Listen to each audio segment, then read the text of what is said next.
Hello, welcome back to all of you on my YouTube channel, The English Point Purnia. Dear students, how are you? I hope you will fine. बच्चों, तुम लोग इससे पहले के video lecture में simple future tense के बारे में पढ़ चुका है। आज जो तुम लोग पढ़ने जा रहे हो, today I am going to teach you future continuous tense and we know that future continuous tense is second type of future tense, and also we know that future continuous tense is also known as future imperfect tense and future progressive tense. बच्चों, आज हम लोग future continuous tense पढ़ेंगे। Future continuous tense को future imperfect tense भी कहते हैं और साथ ही साथ फ्यूचर प्रोग्रेसिव टेंस भी कहते हैं। याद रखना, फ्यूचर कंटिन्यूअस टेंस को हम लोग फ्यूचर इम्परफेक्ट टेंस कहते हैं और इसी का नाम फ्यूचर प्रोग्रेसिव टेंस भी है। याद रखेंगे कि फ्यूचर कंटिन्यूअस टेंस या फ्यूचर इम्परफेक्ट टेंस या फ्यूचर प्रोग्रेसिव टेंस ये फ्यूचर टेंस का दूसरा टाइप है, दूसरा प्रकार है। तो बच्चों, इसका हिंदी जान लो। फ्यूचर कंटिन्यूअस टेंस या फ्यूचर इम्परफेक्ट टेंस या फ्यूचर प्रोग्रेसिव टेंस का हिंदी मीनिंग होता है जारी या लगातार भविष्यत काल। जारी भविष्यत काल या लगातार भविष्यत काल। तो चलो बच्चों, हम तुमको डेफिनेशन बताते हैं कि क्या इसका डेफिनेशन होता है। तो डेफिनेशन जानने से पहले तुमको एक बात बता देते हैं कि देखो, ये फ्यूचर कंटिन्यूअस टेंस है और फ्यूचर टेंस बहुत इंपॉर्टेंट है स्टूडेंट्स के लिए। फ्यूचर टेंस बहुत यूजफुल है तुम लोगों के लिए, इसीलिए फ्यूचर टेंस को हम पढ़ा रहे हैं। फ्यूचर टेंस को के टाइप्स को पढ़ा रहे हैं, उसको अच्छे से तुम लोग सीखो। हमने लिखा that tense which shows an action, वह काल जो एक कार्य को दर्शाता है। वह काल जो एक किसको दर्शाता है? एक काम, एक कार्य को दर्शाता है। एंड दैट एक्शन, और वह काम और वह कार्य which will be continuing in the future time is called future continuous tense. बच्चों याद रखेंगे, that tense वह काल, which shows an action जो एक काम को दर्शाता है, वह tense जो एक काम को दर्शाता है, and और that action और वह काम which will be continuing जो जारी रहेगा, वह काम जो जारी रहेगा इन द फ्यूचर टाइम, भविष्य के समय में। कब जारी रहेगा? फ्यूचर टाइम में जारी रहेगा। Is called future continuous tense. उसी को क्या कहते हैं बच्चों? फ्यूचर कंटिन्यूअस टेंस कहते हैं। कहने का मतलब हुआ, वह काल जो एक काम को दर्शाता है और वह काम जो भविष्य के समय में जारी रहेगा, उसे हम लोग future continuous tense, future imperfect tense या फ्यूचर प्रोग्रेसिव टेंस कहेंगे। हिंदी में जारी भविष्यत काल या लगातार भविष्यत काल कहेंगे। बच्चों, भविष्य समझते हो ना, जो आने वाला है। ऐसा नहीं कि अब हम 2025 बोलेंगे, 2024 बोलेंगे तो वो भविष्यत काल होगा, वो भविष्य का समय होगा। ऐसा नहीं। 2 घंटा आगे का अगर बोलेंगे, अगर हम यह बोलें कि वह 2 घंटे बाद पटना जा रहा होगा, तो यह भी भविष्य का बात हो गया। हम अगर बोलें मैं 10 मिनट से अंग्रेजी पढ़ रहा हूँगा, यहाँ जो 10 मिनट आगे का जो हम बोल दिए, ये भी भविष्य का समय है। तो भविष्य का समय ऐसा नहीं है कि 1 साल बाद, 2 साल बाद आएगा, जो ईयर, जो साल आएगा उसको भविष्य कहेंगे। ऐसा नहीं। मैं 2 मिनट बाद चाय पी लूँगा, मैं 2 मिनट बाद चाय पी लूँगा, तो यहाँ पर भी 2 मिनट बाद जो तुम बोल रहे हो, ये भविष्य की बात को बता रहे हो। तो याद रखेंगे, भविष्य का मतलब संभावना, पॉसिबिलिटी, यानी जो निश्चित नहीं हो, 50-50% उम्मीद हो भी सकता है, नहीं भी हो सकता है। अब कहेंगे कि वे लोग क्रिकेट खेल रहे होंगे, क्या गारंटी है क्रिकेट खेल रहे होंगे? हो सकता है खेल भी रहे होंगे या हो सकता है नहीं भी खेल रहे होंगे। तो 50-50% की संभावना, पॉसिबिलिटी के साथ हम लोग फ्यूचर कंटिन्यूअस टेंस को भी पढ़ रहे हैं। और इसका एग्जाम्पल है, मेरा भाई पूर्णिया आ रहा होगा। मेरा भाई कहाँ आ रहा होगा, मेरा भाई पूर्णिया आ रहा होगा, तो यहाँ पर भविष्य की बात है और आ रहा होगा यानी भविष्य में काम जारी रहेगा। तो यहाँ पर बनाओगे इसको कैसे, माय ब्रदर। सेंटेंस में जब रहा होगा लगा रहे तो याद रखेंगे विल का प्रयोग करेंगे और बी का प्रयोग करेंगे। आ रहा होगा कमिंग लिखेंगे। याद रखना अगर विल सिर्फ रहता बी नहीं रहता तो कम होता, लेकिन विल के बाद बी आया है और बी हमेशा बिफोर लेता है। तो my brother will be coming to Purnia. दूसरा सेंटेंस है वहां वर्षा हो रही होगी। वहां वर्षा हो रही होगी, क्या गारंटी है, नहीं भी हो सकती है। यहां बनाओगे वर्षा के लिए सब्जेक्ट लाओगे इट के साथ विल बी। वर्षा होना का तुमको पता है रेन होता है, लेकिन बी लगाया तो बिफोर लगाना होगा और बिफोर बनाने के लिए V1 में ING लगा दो, बिफोर बन जाएगा। इट विल बी रेनिंग, वहां का लिखोगे there, it will be raining there. Note करो जल्दी से इसको, बहुत ही आसान है इसको समझना, बहुत आसान है समझना।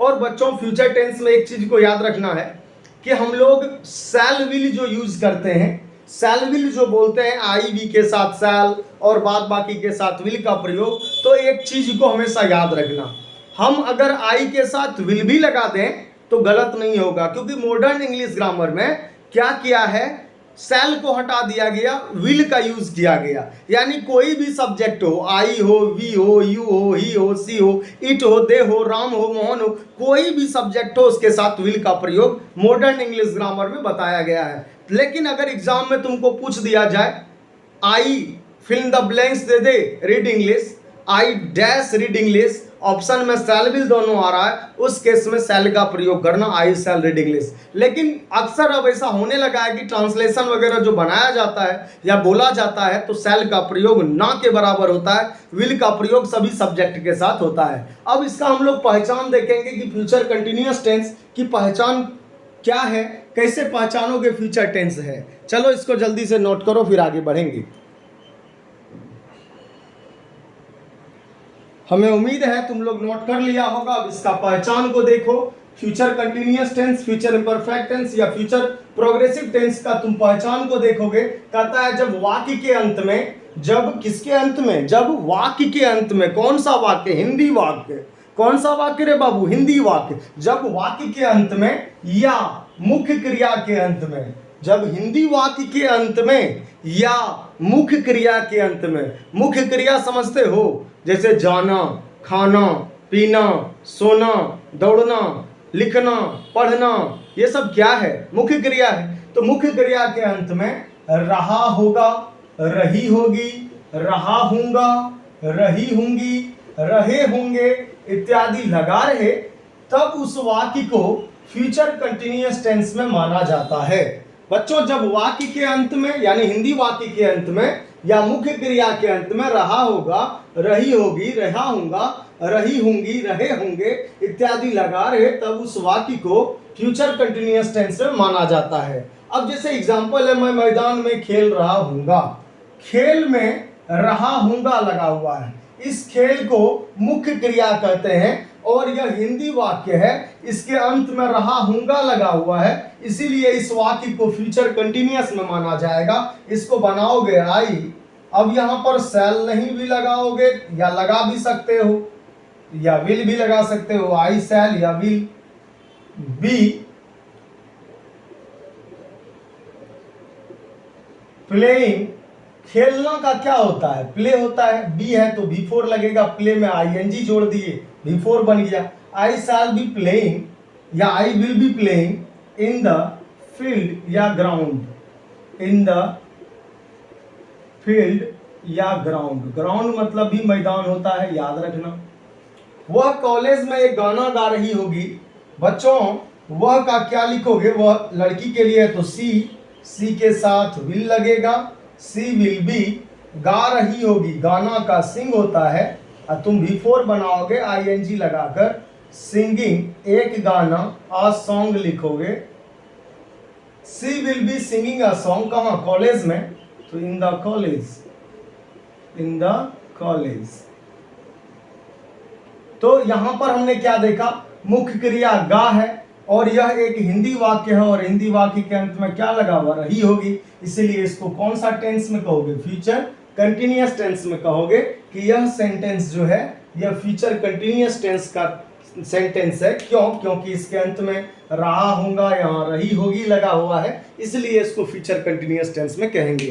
तो ये था पहचान आपका, इसको आप नोट कर लीजिए। हम आपको अब आगे लेकर चलेंगे ट्रांसलेशन के तरफ कि कैसे हम लोग ट्रांसलेशन बनाएंगे। जल्दी से नोट करो।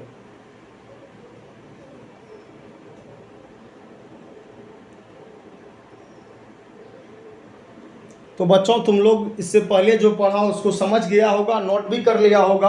अब जो तुम सीखोगे वो होगा ट्रांसलेशन। अब तुम सीखोगे how to translate into English, अंग्रेजी में कैसे अनुवाद करें। तो देखो हम लोग फ्यूचर कंटिन्यूअस टेंस का या फ्यूचर इम्परफेक्ट टेंस का या फ्यूचर प्रोग्रेसिव टेंस का हम लोग ट्रांसलेशन बनाने वाले हैं, ट्रांसलेशन सीखने वाले हैं। तो सबसे पहला हम लोगों का कौन सा सेंटेंस स्ट्रक्चर होता है, affirmative oblique positive sentence structure. सबसे पहले अफर्मेटिव पॉजिटिव सेंटेंस स्ट्रक्चर को हम लोग समझते हैं, बनाते हैं, फिर नेगेटिव सेंटेंस को समझेंगे, उसके बाद इंट्रोगेटिव को समझेंगे। तो चलो देखो हम क्या लिखे, सब्जेक्ट, सब्जेक्ट यानी कर्ता, जो काम करता है उसको कर्ता कहा जाता है। फिर सेल ऑब्लिक विल, सेल का यूज तुम करो या ना करो कोई बात नहीं है। तो सब्जेक्ट यानी कर्ता, जो करता होगा, जैसे मैं करता हूँ आई के साथ तुम सेल लगाओ या विल लगाओ कोई बात नहीं, एक चीज लगाओ, या तो ये लगाओ या तो ये लगाओ। उसके बाद तुमको बी का प्रयोग करना होगा, इसमें अपने मन से बी लगाना है। फिर तुमको बिफोर का प्रयोग करना है, और बिफोर का प्रयोग क्या कैसे करोगे, V1 में क्या जोड़ोगे, V1 में ING जोड़कर तुम बिफोर बना दोगे, और उसके बाद अदर वर्ड लिख देना, और अदर वर्ड को कहते हैं ऑब्जेक्ट। अदर वर्ड क्या होता है, ऑब्जेक्ट होता है। तो चलो क्वेश्चन सॉल्व करते हैं। वह अपना काम, वह अपना कमरा सजा रही होगी। क्या है रे मीनू, वह अपना कमरा सजा रही होगी। क्वेश्चन को अच्छे से देखो, वह अपना कमरा सजा रही होगी। सबसे पहले हम लोग सब्जेक्ट देखेंगे, अपना कमरा कौन सजा रही होगी, वह ना, तो वह का यहाँ लिखोगे सी, वह का सी, सी लिख दिया, वह का यहाँ सी लिख दिए। अब सी के साथ लगाएंगे विल, सी विल, विल के साथ बी लगाएंगे, सब्जेक्ट सी हो गया, विल लगा दिए, बी लिख दिए।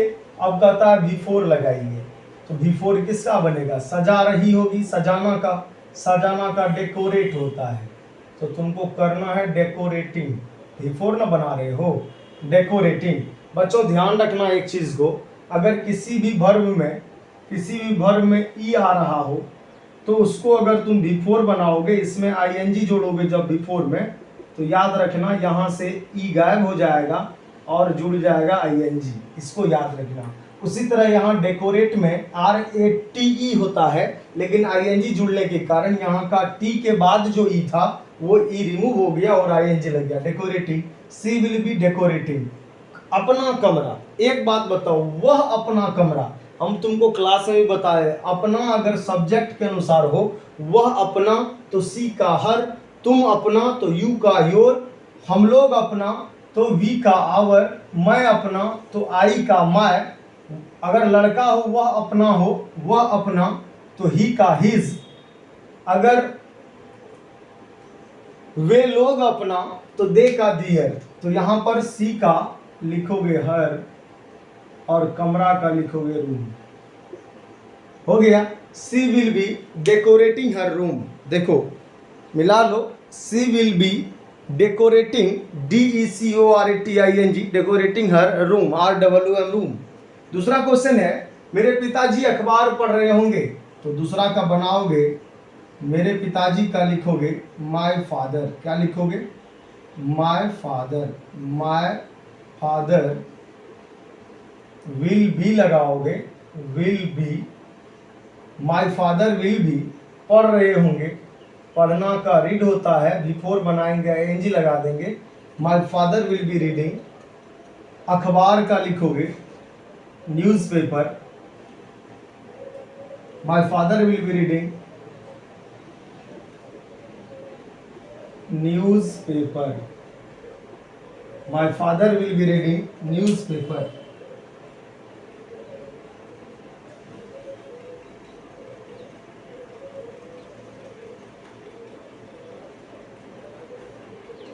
अगला है वे लोग वापस आ रहे होंगे।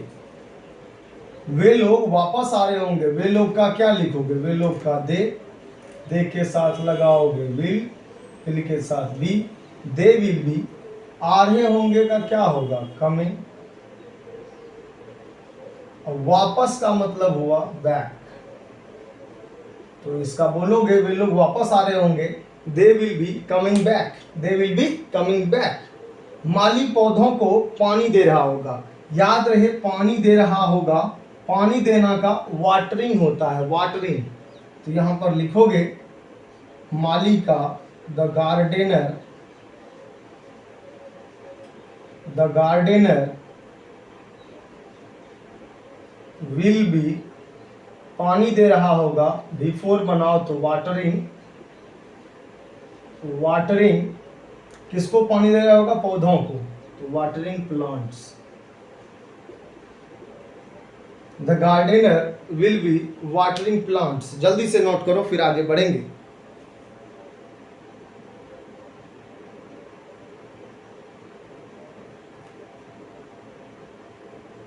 हमें उम्मीद है तुम लोग नोट कर लिया होगा।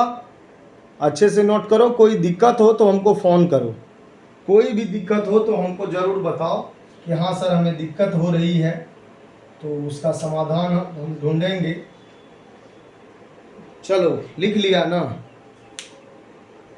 अब आगे निगेटिव की तरफ बढ़ते हैं।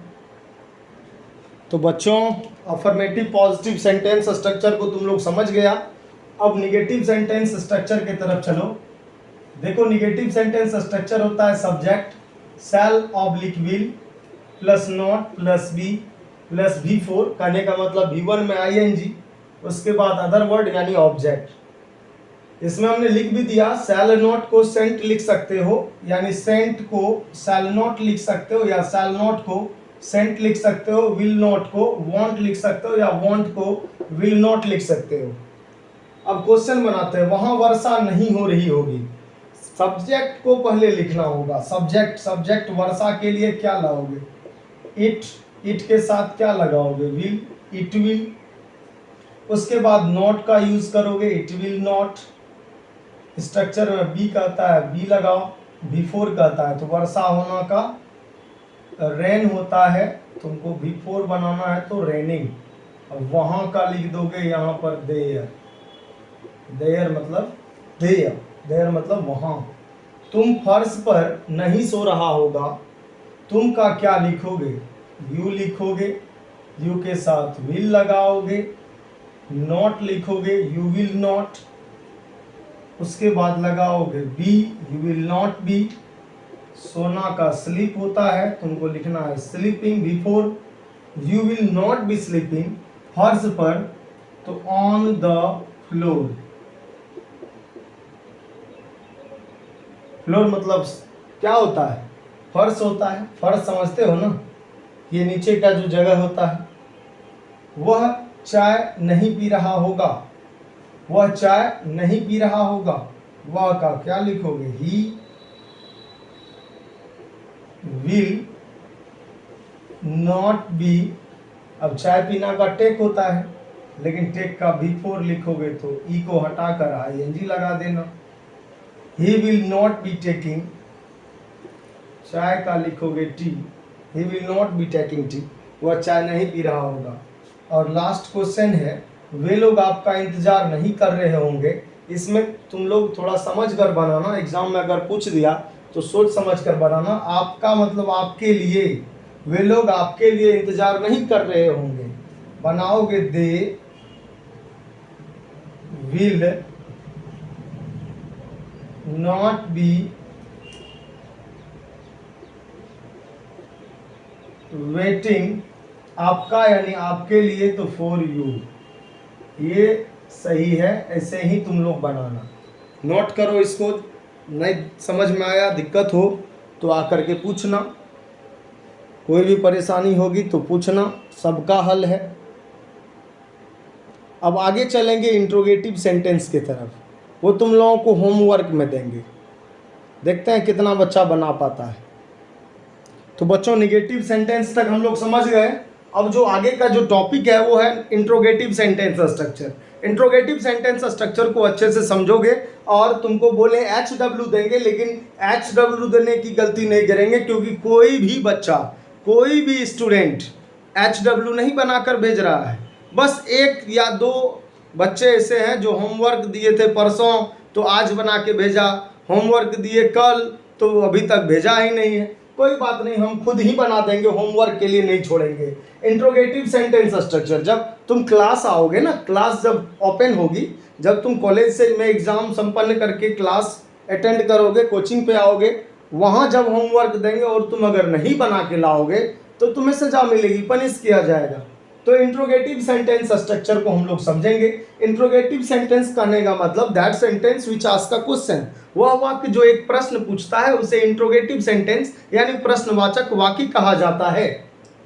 पहले क्या प्रयोग करोगे, शैल या विल, यानी पहले मॉडल वर्ब हेल्पिंग वर्ब को बाहर करोगे, शैल या विल को बाहर पहले करेंगे, फिर सब्जेक्ट यानी कर्ता को लिखेंगे, फिर बी लगाएंगे, बिफोर लिखेंगे, फिर अदर वर्ड और उसके बाद क्वेश्चन मार्क लिखेंगे। पहला नंबर का क्वेश्चन है, क्या मेरी माँ एक फिल्म देख रही होगी, विल लगाओगे, मेरी माँ my mother, will my mother, be लिखोगे। अब यहाँ फिल्म देखने की बात हो, वीडियो देखने की बात हो तो वॉच का प्रयोग करना, वाचिंग, वॉच का बिफोर क्या होगा, वाचिंग, एक फिल्म है तो a movie. Will my mother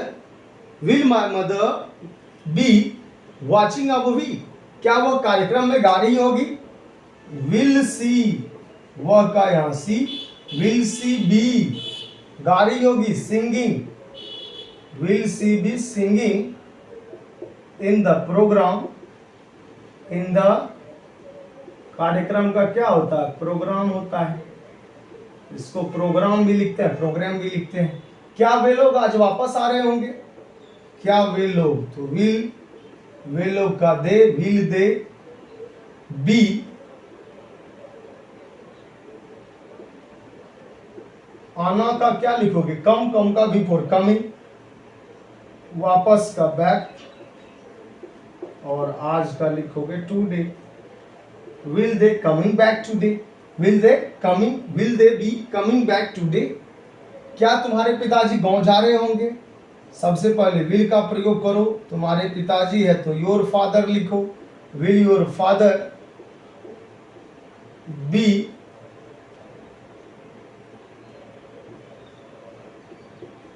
जा रहे होंगे, गोइंग, कहाँ, गांव, तो टू विलेज, टू विलेज। इसको अच्छे से नोट कर लो। और अब जो अगला क्लास हम लोगों का होगा वो अब नेक्स्ट वीडियो में होगा, तब तक तुम लोग अच्छे से इसको कॉपी में नोट करके रखना, तुम्हारा कॉपी चेक किया जाएगा, अच्छे से पढ़ो, मन लगा कर पढ़ो और एकदम मस्त रहो, खुश रहो, अच्छे से पढ़ो, मम्मी पापा का बात को सुनो, मम्मी पापा का मदद करो और आगे का जो तुम्हारा भविष्य है उसके बारे में ज़रूर सोचो। तो मिलते हैं बच्चों नेक्स्ट वीडियो में, तब तक हंसते मुस्कुराते रहना है और मन से पढ़ना है।